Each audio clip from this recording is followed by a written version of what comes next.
I'm surprising myself a little bit here, to be honest. Um, all of my centuries I mentioned, I didn't think I'm going to get either of the three.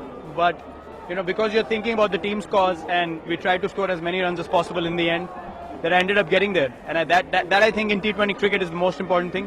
When you keep the team's goal in front of you all the time, you end up achieving your milestones along the way, which feels sweeter afterwards. I mean, right now I can feel the happiness of that 100 after the game is done. But at that particular stage, I did not think that I want to go for the 100. I just wanted to see the ball and hit it for 6. As simple as that. So yeah, I mean, I've surprised myself a little bit with 300s in a season. Yes, I understand that. I'm playing pretty well right now. Teams would want to frustrate me. I see they have plans outside off stump. They keep two fielders on the boundary straight away. So they want me to do something stupid. But at that very point, you need to understand that they want to get you out. They rather not have you 15 runs of even 20 balls, because they know once you get in, then you can cash in later. So I've come to terms with that. I don't mind playing run a ball for 20, 25 balls, because I know I can cash in on the next 15 balls and get 40, 45 runs as well. So I back myself nowadays to do that.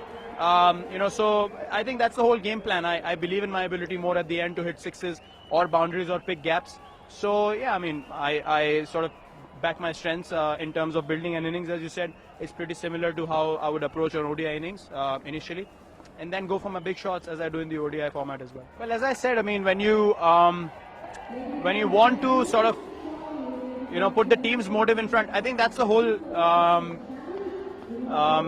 sort of the situation with me in run chases.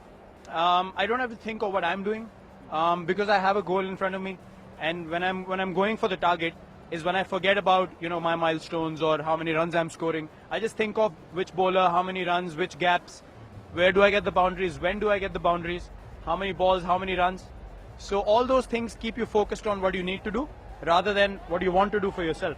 So what the team requires for me is the most important thing in cricket, because it's a team sport. You want the whole team to win, and having that sort of target on the board gives me an opportunity not to think of my own game and pressurize myself. It's a funny situation because a lot of people say it's a lot of pressure chasing, but I feel like you're more in the process when you're chasing a total, because with a partner you need a partnership, then you can win the game for the team. It's going to be a great feeling. So all those things keep you away from the pressure, because you don't have to think about what you need to do. It's all about what the team needs at every situation. No, it's a conscious effort, to be honest. It's more like eat, sleep, train, repeat. Eat, train, sleep, repeat, whatever it is. So it's sort of similar to that, because you need to be boring with your training, you need to be boring with your food, you need to be boring with your batting habits, because you don't take the sport for granted. Last game I told Dan, our coach, that I felt like I could hit every ball for 6 of the first over from Tim Southee, but I stopped myself because I know I don't want to disrespect the sport. I want to build my innings every time I go out the same way. Sometimes I'm going to get out like I got out in the last game. But as long as I know that I wasn't getting ahead of myself, once you start taking the sport for granted and the bad patch comes in, then it makes you run after every single run out there. Trust me, it's the worst feeling. So you got to respect it. You got to believe in yourself. You got to have confidence, but at the same time have the balance of respecting the sport and doing the same things again and again when you go out to bat. I try and stay as low as possible, and then I understand what the bowler is thinking. You need to get into the bowler's head. If he wants to get you out, when the ball is turning a bit, they'll sort of bowl back of length. They won't give you anything up because they know that you can step out and hit them for a 6, so you need to stay on the back foot like Jadeja was doing today. But at the same time, in the end, when the Chinaman came in, I knew he's not going to have so much control with his length. So I was already ready on the front foot, but I didn't want to step out because he can bowl back of length as well, and give him that space to turn the ball, and I'll get out. That'll cost us 15, 20 runs. So you need to understand what the bowler's trying to do. If he's trying to flight the ball, if the wicket's not turning, and he bowls up, even if it's a flat ball, I'll go for a 6 straight back over his head or over covers. But otherwise, I try to stay as still as possible. But the timing of the step out is very important, as you mentioned. Yes, it is, absolutely. I mean, there's no conversation. There doesn't have to be a conversation with AB.